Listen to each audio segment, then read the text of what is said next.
ఇవాళ మనకు జనవరి 5వ తారీఖు అండి.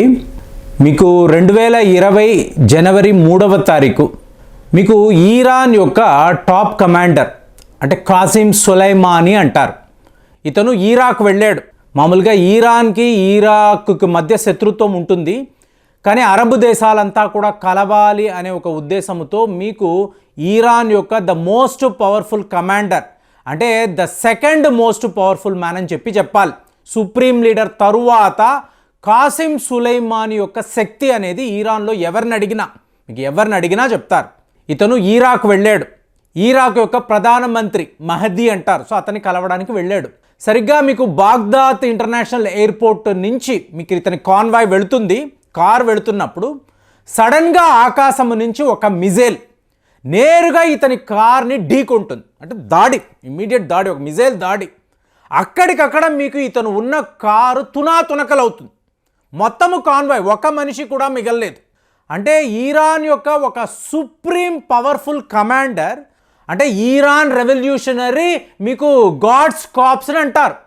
దాని యొక్క సుప్రీం కమాండర్ ఇలాగా ఇరాక్ వీధుల్లో ఇలా మరణించి ఉండడము అనేది మీరు ఆ వీడియోస్ చూశారనుకోండి. ఇరాన్ యొక్క సుప్రీం లీడర్ ఏడుస్తున్నాడండి. మామూలుగా అతను ఎక్కడ కనిపించాడు, చాలా రేర్ ఫోటోగ్రాఫ్స్ ఉంటాయి. అతను వెక్కి ఏడుస్తున్నాడు. అంటే ఇతని యొక్క ఇంపార్టెన్స్ చూడండి.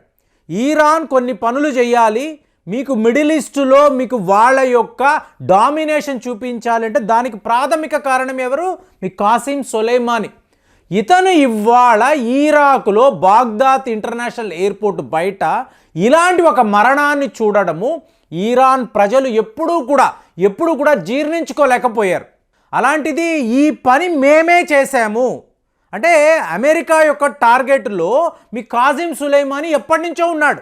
కరెక్ట్గా ఇరాక్ ఎయిర్పోర్ట్ దగ్గర ఇతను దొరికాడు, రెడీ అన్నారు, వాళ్ళ యొక్క డ్రోన్ని వాడారు, ఇతన్ని వీళ్ళు హతం చేశారు. ఎప్పుడు? జనవరి 3, 2020. సో ఇది జరిగిన తరువాత ఇరాన్ ప్రజలు ఎంతలాగా షాక్లో ఉన్నారు అంటే మొన్నటికి మొన్న క్యార్మెన్ అనబడే ఒక నగరం అండి. ఇక్కడ మీకు కాసిం సులైమానీకి సంబంధించిన సమాధి ఉంది. మీకు ఇరాన్ ప్రభుత్వం ఏం చేసిందంటే ఇది 4th డెత్ యానివర్సరీ కదండి, దీనికి సంబంధించి మీకు ఇరాన్లో ఉండే స్కూల్ పిల్లలు, కాలేజీ పిల్లలు, పౌరులు వాళ్ళందరినీ అక్కడ అసెంబ్ల్ చేశారు. అంటే వాళ్ళ బాధను తెలియజేయడానికి, ఆ దుఃఖాన్ని పాటించడానికి ఒక అసెంబ్లీ అని పెడితే అక్కడ ఒక బాంబు పేలిందండి. చూడండి, వాళ్ళే బాధలో ఉన్నారు, ఇంకా అక్కడ వచ్చిన ప్రజల ప్రాణాలు తీయాలి అని చెప్పి ఎవడో ఒకడు భావిస్తే అది ఎలా ఉంటుంది? మోరోవర్ ఇది యుద్ధము కాదు కదా, పిల్లలు ఉన్నారు, స్కూల్ పిల్లలు ఉన్నారు, కాలేజీ పిల్లలు, వీళ్ళ మీద ఏంటండి దాడులు? సో 100 మందికి పైగా మీకు అక్కడికక్కడ మరణించడము ఇవాళ ప్రపంచమంతా కూడా భారతదేశం వైపు నుంచి ఒక statement, we are shocked and saddened. Shocked అని భారత్ ఎందుకు అంటుందని చెప్పి ఇవాళ వెస్టర్న్ మీడియా రాస్తుంది. అంటే అమెరికా యొక్క శత్రువు ఇరాన్, ఇజ్రాయెల్ యొక్క శత్రువు ఇరాన్, కాబట్టి అక్కడ ఏం జరిగినా కూడా ఎవరు బాధపడకూడదు.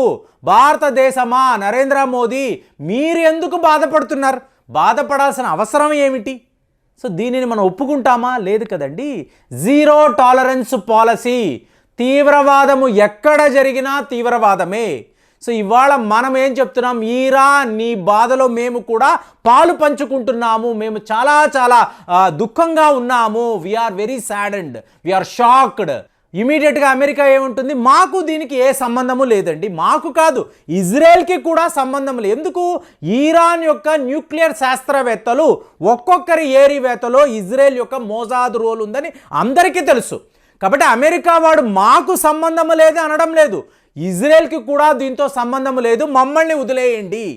ఇది ఎలా తీసుకుంటారంటే దాంతో వెస్టర్న్ మీడియా ఇవాళ ఎలా వణుకుతున్నారు అంటే ఒక్కసారి రష్యా అధ్యక్షుడు Putin yes you go ahead అంటే గ్రీన్ సిగ్నల్ ఇచ్చాడు అనుకోండి, ఇరాన్ని ఆపడము ఎవరి తరము కాదు అని చెప్పి ఇవాళ వెస్టర్న్ మీడియాలో కథనాలు. అంటే అమెరికా యొక్క బద్ధ శత్రువులు 3. ఒకరు మీరు తీసుకున్నారనుకోండి రష్యా. కాబట్టి అక్కడ రష్యా యుక్రెయిన్ యుద్ధము ఇవాళ రష్యా బలహీన పడిపోయింది.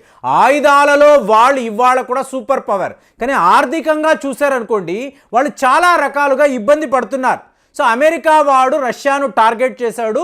మీకు 2 ఏళ్ల నుంచి మీకు వ్లాదిమిర్ పుతిన్ రష్యా వాళ్ళు యుక్రెయిన్తో 50 దేశాలతో యుద్ధము చేస్తూనే ఉన్నారు. రెండవ శత్రువు ఎవరు అంటే చైనా. చైనాలో ఏం జరుగుతుంది వాడు చెప్పకపోయినా కూడా మనకు వస్తున్న రిపోర్ట్స్ చూస్తూ ఉంటే చైనాను వెకేట్ చేసి వెళ్ళిపోతున్న కంపెనీస్ చూడండి, దిగ్గజ వ్యాపార సంస్థలు అందరూ వెకేట్ చేసి వెళ్ళిపోతున్నారు. జీ జింగ్పింగ్కి ఏం చేయాలో తెలియడం లేదు. ఇక మూడవ శత్రువు ఎవరు అంటే చెప్తే మీరు నవ్వుతారు, మన భారతే. అంటే నువ్వే నా బెస్ట్ ఫ్రెండ్, బెస్ట్ ఏలి ఇదే చెప్తూ ఉంటాడు. కానీ భారతదేశం యొక్క ఈ గ్రోత్ రేట్, మీకు ఎమర్జింగ్ ఎకానమీ, జీడిపిలో దూసుకుపోవడం, ఇదంతా అమెరికా వాడికి ఎప్పుడూ నచ్చదు. వాడిని ఎవరైనా సవాలు చేస్తే ఏదో ఒక రకంగా వాళ్ళకి దెబ్బ కొట్టాలని ఎన్నో రకాలుగా, వాడికి ఎటువంటి నీతి, జాతి, ఎథిక్స్, మొరాలిటీ ఏమీ ఉండదండి. ఇవాళ ఎందుకు భారత్ని అంటున్నాను అంటే మిడిల్ ఈస్ట్ దగ్గర ఇరాన్ వాళ్ళని మీరు రెచ్చగొడితే వాళ్ళ దగ్గర అణు అస్త్రాలు ఉన్నాయండి.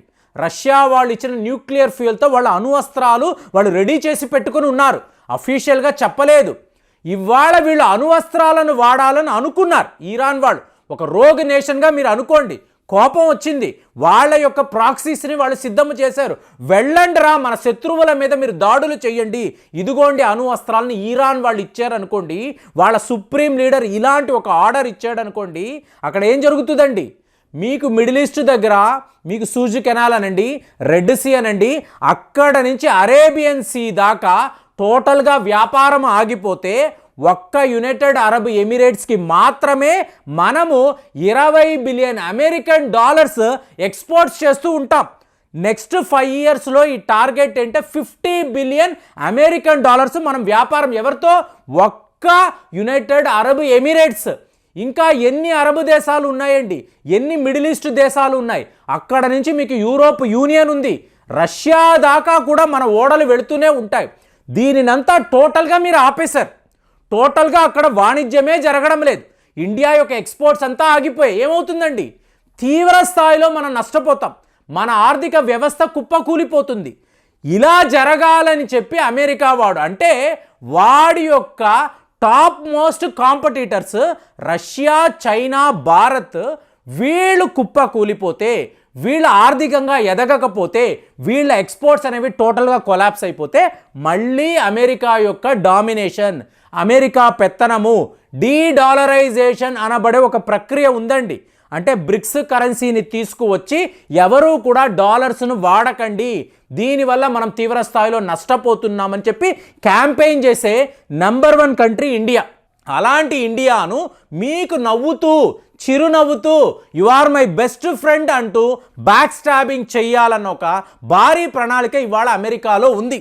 సో అలాంటిది వాళ్ళు దీని అందుకే రెచ్చగొడుతున్నారు. ఏమంటే అక్కడ స్కూల్ పిల్లలు, కాలేజీ పిల్లలు వాళ్ళు మౌనంగా కూర్చున్నారు. వాళ్ళ మీద మీరు దాడులు చేయడం ఏంటి? మళ్ళీ మాకు ఏ సంబంధము లేదంటే ఎవరు చేస్తారండి?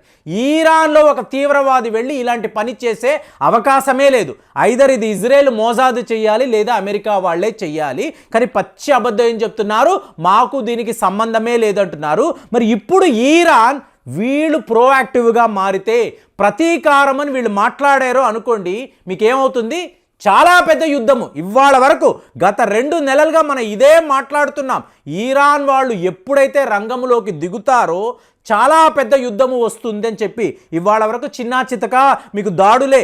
రేపు ఇది యుద్ధముగా మారింది అంటే ఈ ప్రపంచము సేఫ్గా ఉండదు, మనము ఆర్థికంగా చాలా చాలా ఇబ్బంది పడతాము. మరి ఇదే అమెరికా వాడి ప్లానా? మరి మీరు కూడా ఆలోచించండి.